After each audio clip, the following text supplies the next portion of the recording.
ஓம் ஸ்ரீ குருபியோ நமக. ஓம் ஸ்ரீ மகா பெரியவா சரணம். ஜூலை 11ஆம் தேதி இன்றைய தினம் ஆனி மாதத்துல வரக்கூடிய கடைசி வெள்ளிக்கிழமை சுக்கிர நாள். ஒரே ஒரு கைப்பிடி அளவு வெள்ளை மொச்சை ஒரு ஜாதிக்காய் இருந்தா போதும், உங்களுக்கான பண வரவை நீங்களே ஏற்படுத்திக்க முடியும். அது என்ன வழிபாட்டு முறைன்னு பார்க்கறதுக்கு முன்னாடி நம்மளோட வீடியோஸை இப்போதான் நீங்கள் ஃபர்ஸ்ட் டைம் பார்க்குறீங்கன்னா மறக்காம சப்ஸ்கிரைப் பண்ணிக்கோங்க.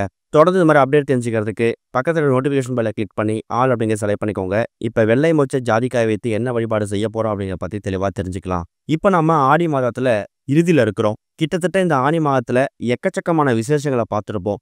ஆனி திருமஞ்சனம், ஆனி அமாவாசை, அதை தொடர்ந்து இப்போ ரீசெண்டாக ஆனி பௌர்ணமியை கடந்து வந்திருக்கிறோம். இன்னும் ஒரு 3 நாட்களில் ஆடி பிறந்துடும். பிறக்கக்கூடிய இந்த ஆடியை நம்ம எந்த மாதிரி வரவேற்க போகிறோம் அப்படிங்கிறது ரொம்ப முக்கியம். அப்படி இருக்கும்போது ஆனி மாதத்தில் கடைசி வெள்ளிக்கிழமையாக வந்திருக்கக்கூடிய இன்றைய தினம் நீங்கள் வீட்டில் செய்யக்கூடிய சில வழிபாட்டு முறைகளால் உங்களோட பொருளாதாரத்தை நீங்கள் மேம்படுத்திக்கலாம். வெள்ளிக்கிழமை அப்படின்னாலே அது சிறப்பு வாய்ந்த நாள் தான். அதுலேயும் குறிப்பாக பெண் தெய்வ வழிபாட்டுக்கு உகந்த கிழமையா இந்த வெள்ளிக்கிழமை திகழுது. அது மட்டும் இல்லாமல் பணம் சம்பந்தப்பட்ட எல்லா பிரச்சனைகளுக்கும் ஒரு தீர்வு கிடைக்கணும் அப்படின்னு நினைக்கிறவங்க வெள்ளிக்கிழமை வழிபாட்டை மேற்கொள்ளணும். குறிப்பாக சுக்கிர ஹோரையில வழிபாட்டை செய்யும் போது சுக்கிர பகவானோட அருளும் மகாலட்சுமி தாயோட அருளும் நமக்கு பரிபூர்ணமாக கிடைக்கும். அது மூலயமா பண பிரச்சனையெல்லாம் தீரும். அந்த வகையில் ஆனி மாதத்தோட கடைசி வெள்ளிக்கிழமை அன்னைக்கு கைப்பிடி அளவு வெள்ளை மொச்சை அப்புறம் ஜாதிக்காய் வைத்து நீங்கள் பண்ணக்கூடிய இந்த ஒரு வழிபாட்டு முறை, பரிகார முறை எல்லா விதமான நன்மைகளையும் உங்களுக்கு கொண்டு வந்து சேர்த்துடும். இதுக்கு உங்களுக்கு தேவையான பொருட்கள் 2 பொருட்கள் தான். அதில் முதல் முக்கியமான பொருள் வெள்ளை மொச்சை. இப்போ நாம சொல்லக்கூடிய இந்த பரிகாரத்தை வெள்ளிக்கிழமையில் வரக்கூடிய, அதுவும் இந்த ஆனி வெள்ளிக்கிழமையில 3 நேரத்தில் பண்ணலாம். காலை 6 மணிலேருந்து 7 மணி இது ஒரு சுக்கிரஹோரை, மதியம் 1 மணிலேருந்து 2 மணி இது ஒரு சுக்கிரஹோரை, அதை விட்டிங்கன்னா இரவு 8 மணிலேருந்து 9 மணி இதுவும் ஒரு சுக்கிரஹோரை தான். கூடுமான அளவுக்கு இந்த வீடியோவை பார்க்கும்போது நிறைய பேர் காலை 6 மணிலேருந்து 7 மணி அந்த 1 மணி நேரத்தை கடந்து வந்திருப்பீங்க. மீதி இருக்கக்கூடியது மதியம் 1 மணிலேருந்து 2, அதை விட்டிங்கன்னா கண்டிப்பாக எல்லோராலையும் செய்யக்கூடிய நேரம் இரவு 8 மணிலேருந்து 9 மணி. வெள்ளிக்கிழமையில இந்த 3 1 மணி நேரங்கள் தான் சுக்கிரஹோரை. சுக்கிர பகவானோட ஆதிக்கம் நிறைஞ்சிருக்கக்கூடிய இந்த நேரத்துல வெள்ளிக்கிழமை நம்ம வழிபாடு செஞ்சோம்னா சுக்கிரபாவோட ஆதிக்கம் நமக்கு பரிபூர்ணமா கிடைக்கும். ஒருத்தவங்க வாழ்க்கையில சுக்கிர திசை அடிச்சிட்டாலே பரம ஏழை கூட பணக்காரா மாறக்கூடிய யோகத்தை நாம பெற முடியுமா?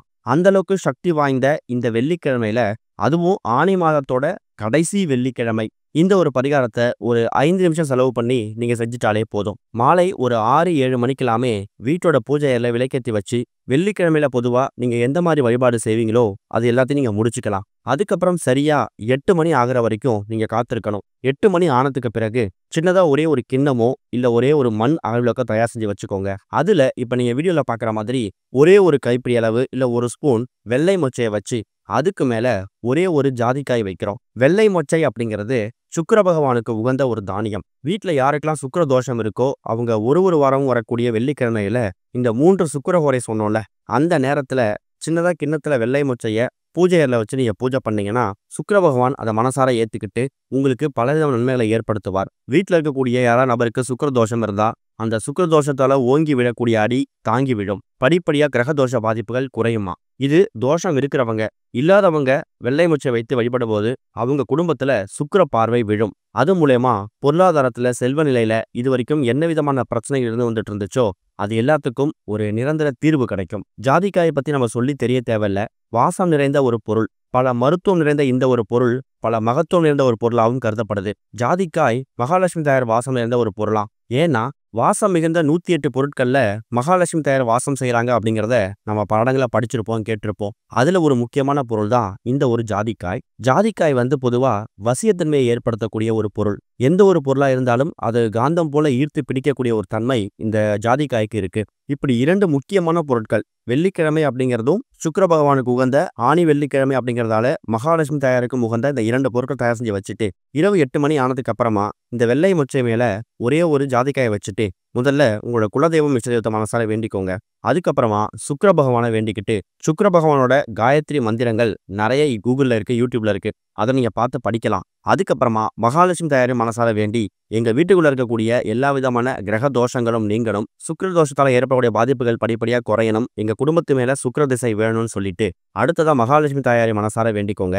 அந்த ஜாதிக்காயை பார்த்து இந்த ஜாதிக்காய் மூலியமா மகாலட்சுமி தாயார் இதை அமர்ந்து எங்க வீட்டுக்குள்ள பணத்தை வசியம் பண்ணணுங்கிற மாதிரி நீங்க வேண்டிக்கலாம். சரியா ஒரு அரை மணி நேரத்துல 1 மணி நேரம். இப்ப உதாரணத்துக்கு ஒரு 8 மணிக்கு ஆரம்பித்து 8:05 8:10க்குள்ள இந்த பூஜையை முடிக்கிறீங்கன்னா ஒரு 9 மணி வரைக்கும் அந்த சுக்கிர ஹோரை முடிகிற வரைக்கும் இது வீட்டோட பூஜை அறையில அப்படியே இருக்கட்டும். அதுக்கப்புறமா நீங்க இது 2த்தையும் எடுத்து ஒரு சின்ன கவர்ல போட்டு உங்க வீட்டோட பீரோ, லாக்கர், கல்லாப்பெட்டி இது மாரி இடங்கள்ல நீங்க பத்திரப்படுத்தி வச்சுக்கலாம். அந்த பொருட்கள் அவ்வளவு சீக்கிரம் கெட்டுப் போகாது. 2, 3 மாதத்துக்கு ஒரு முறை மட்டும் ஏதாவது ஒரு வெள்ளிக்கிழமையில அந்த பொருட்கள எடுத்து பிரிச்சு பார்த்து, அந்த பொருட்கள் வீணா போயிருந்தாலோ, காய்ந்து போயிருந்தாலோ, பழைய பொருட்கள அப்படியே தண்ணீல விட்டுருங்க.